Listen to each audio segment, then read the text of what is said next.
Kamusta mga ka-highlights? Bagong liga, bagong aabangan ang matira mayaman, siksik ang mga laban na paparating sa pangil dahil nga sa mataas na TF at malaki ang mapapanalunan, may mga nagbabalik sa lineup at battle rap mga laban na tiyak na aabangan, isa nga ang nagbabalik ay si Aklas laban kay Invictus na nagkampiyon sa kakatapos na Isabuhay 2023.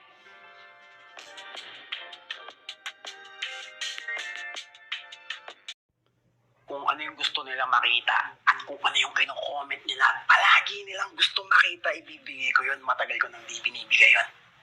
Yun ang makikita nila. Ikaw, Invictus, anong ini-expect ng fans mo na gagawin mo dito sa Cebu? Tingin ko yun pa rin, sir. Pero, dapat bago na. Bagong taon na eh. May bago bang ipapakita si Akla sa battle niyo sa Cebu? Marami. Kung dati hindi ako nagsusulat, nag-freestyle ako, magsusulat ako ngayon. Pipilitin kong hindi mag-freestyle, pipilitin kong hindi mag-rebat, pipilitin kong mag-stick ako doon sa mahabang sulat ko. Ikaw, Invictus, may bago bang ina-expect kami sa battle mo dito sa Cebu? Meron, sir. Dapat. Ibang tournament to eh. Saka, sobrang siksik ng lineup para manatili ka lang sa isang estilo mo. Dito sa Matira Mayaman, sino yung top 5 MC mo para sa Anong ina-expect ng mga fans na gagawin mo sa battle?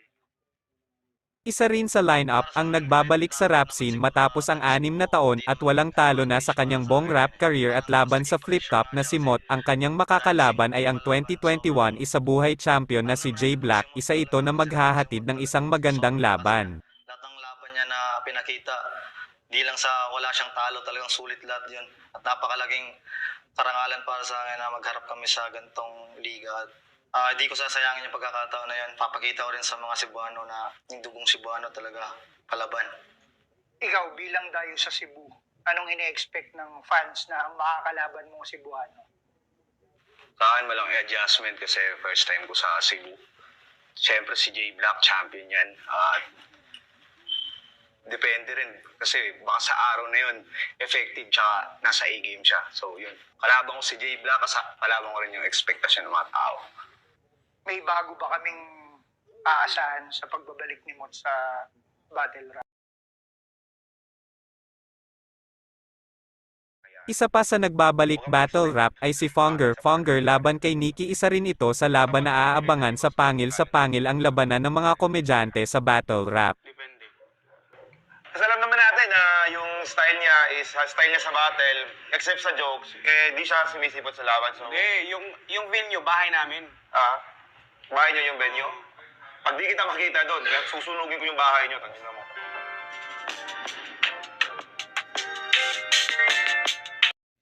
Anong ina-expect namin na ipapakita mo laban sa kanya?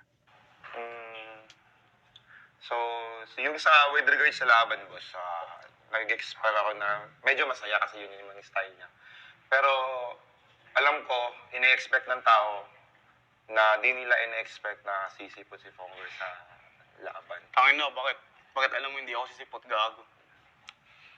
Depende yun sa'yo.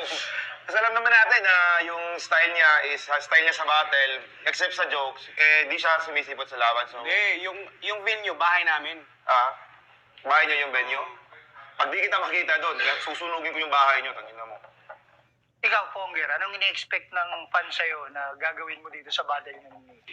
Talagang maganda yung ipakita ko. Hindi katulad dati na hindi ako sumipot. Pagandahin mo muna mukha mo, gago. Maganda na yan. Tangin na hindi katulad mukha mo. Kurampuit eh.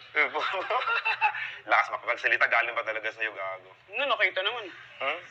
Para sa'yo, Fonger, sino yung top 5 MC dito sa match-up na to sa Cebu? Tingin ko yung pinakamalakas siyempre sarili ko.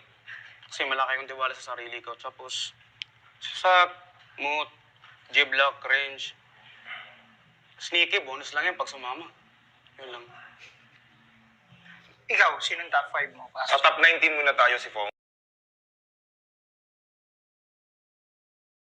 Ito na marahil ang isang mabigat na matchup ngayon sa PSP, ang crowd favorite na si K-Ram. Unang laban ni K-Ram sa PSP noong 2023 laban kay Badang ay humakot ng million views. Ito rin ang laban na nagpakikilala muli sa rap scene si Badang, at ngayon ang makakalaban ni K-Ram ay si Six Threat. Huling laban ni Six ay noong Pakusganay 2023 laban kay Shernen. Talo man ay maganda pa rin ang pinakita sa laban, K-Ram versus Six Threat sa pangil sa pangil. Si Poison, kakasilip ka. Parang wala sa top 5 mo si si... Pareho kami, di niya rin ako sinama, boss, kung sinama niya ako. Oo nga, no? Wala siya.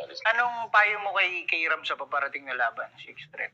Wala, man, laking tiwala ko kay Kairam kasi nakikita ko naman yung progression niya, yung baga yung mga nagagawa niya sa battle. Kaya sobrang kailangan ko din respetuhin yung talento ng isang Kairam.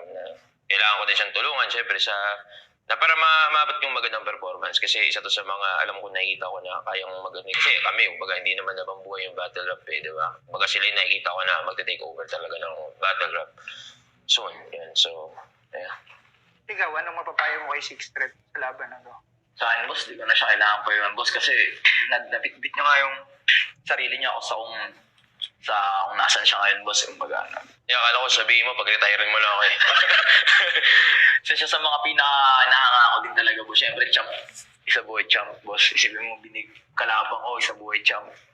Kumbaga yung pressure, boss, na binigay sa akin ng matchup na to, kumbaga higit pa sa 100 eh, kaya siyempre, ayoko mabigo yung in-expect ng mga tao. Sasagad talaga ako, boss. Yun na lang yung pinaka-maano. All out talaga ako, boss. Last one word, Six Threat. Kay K-Ram, anong word yun?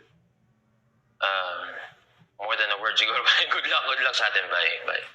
Ikaw, K-Ram. Igala. Last word, one word para kay Six Threat. Magandang bye. Solid. Thank you. Maraming salamat ka-highlight sa panonood. Shoutout po kina El Shake Vlog, Joel Archangel, Stephen Ibanez, Nicasio, Jen Chavez, Yuri Gowan. Mini-follow po ako sa Facebook. Huwag po kalimutan like, subscribe at i-share. Salamat ka-highlights.